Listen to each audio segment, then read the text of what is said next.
your organization has achieved a significant dent in vaccine mandates. We didn't do the science. We didn't do the clinical trials. We didn't do the post safety. But one thing we know it's rare.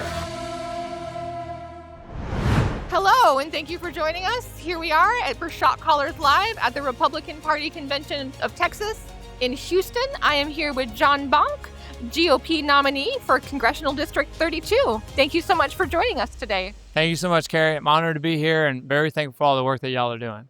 So you're a newer candidate, but I know that you've been personally passionate about medical liberty. What led you to be passionate and understanding what medical liberty is?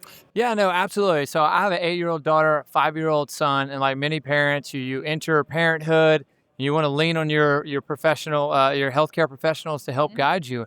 And I remember going to a pediatrician's office tied to one of the big hospitals in the area and asking that person, like, hey, what vaccines are right for my kid? Right. And they just had a carte blanche of, oh, we recommend these. And I kept asking her, hey, why do you recommend these? Like, well, this is my professional opinion. This is the hospital I work for, and our board decides. And that's when I started to realize, like, why are we giving in to used to go to the family doctor down the road and have these conversations, and we've gotten away from that. And then obviously COVID hit in 2020 and woke up so many of us. Yes. I'm a small business owner. I have employees. And when our government started talking about mandating any business with 100 employees or more to have the COVID vaccine, I was like, that's tyrannical. That's not the America I grew up in. And that's not the America I want to see move forward. Right. I mean, it sounds like you hit on a point that a lot of our supporters understand, which is that there's literally nothing in your body that's one size fits all. We don't have a diet that works for everybody. We don't have a supplement that works for everybody. But that vaccine schedule, that's got to be the same for every single person ever born in the U.S. Yeah, and I'm excited. President Trump went from 72 childhood vaccine recommendations to 11. Yeah. And so we're starting to move some of that. I'm a big Maha guy, and I think RFK Jr. is doing a great job, and want to continue to see that happen. Yeah.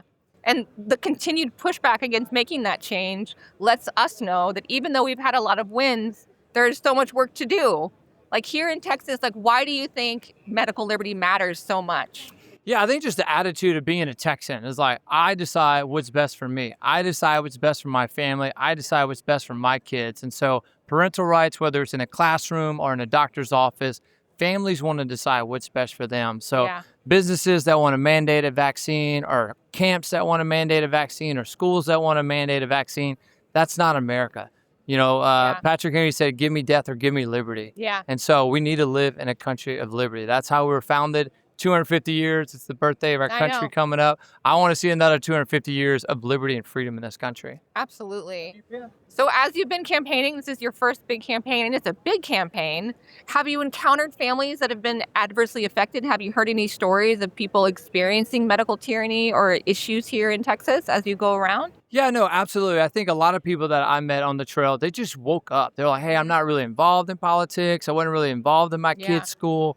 And then when COVID hit and they saw what their kids were learning through remote learning, the woke curriculum, CRT, when they realized there's the vaccines that get rushed without proper testing.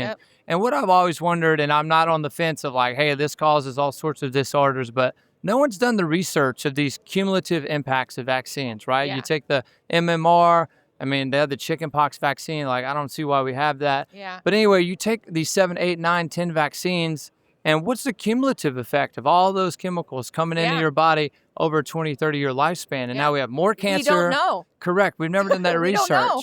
We've had more cancer, more obesity, the chronic metabolic issues with our kids. And to me, I do think it starts with, man, that little baby, the little 1-month-old or 1-year-old or 10-year-old. We're just putting so much drugs in them without having the proper research. And I don't see the urgency to do that. And so I think parents are awoken through COVID and through life. So I just saw so many people on the campaign trail that are just so engaged with autonomy for families, for their kids, and for their own bodies. That really is the silver lining of the pandemic, is that people saw the lie.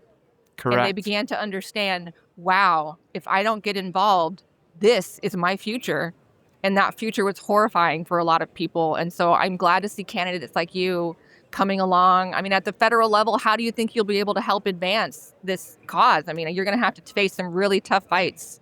Yeah, absolutely. I think it's just about medical freedom. So in the state of Texas, we passed a parental bill of rights in the state of Texas. I would love to see a national parental bill of rights get passed in our Wonderful. country, where you have rights for your kids when it comes to vaccines, when it comes to curriculum and things like that. Yeah. Like, we have to empower parents to make decisions. Now, as a government, we need to do an awesome job of educating and informing, but the ultimate Yes. decision should always be with the individual and the parent. Absolutely. Here at TFVC, we educate you and then we allow.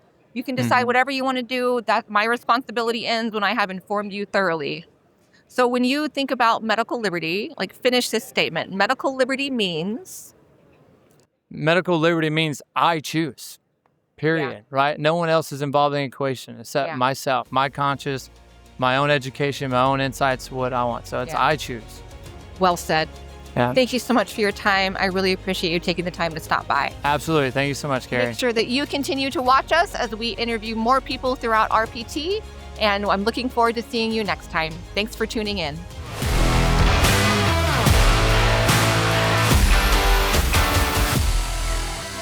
Thank you for listening to the Shot Callers podcast. Please, if you found value in this content, rate us and share the podcast with a friend. It's a great way to get the message out and to empower everyone to make informed decisions.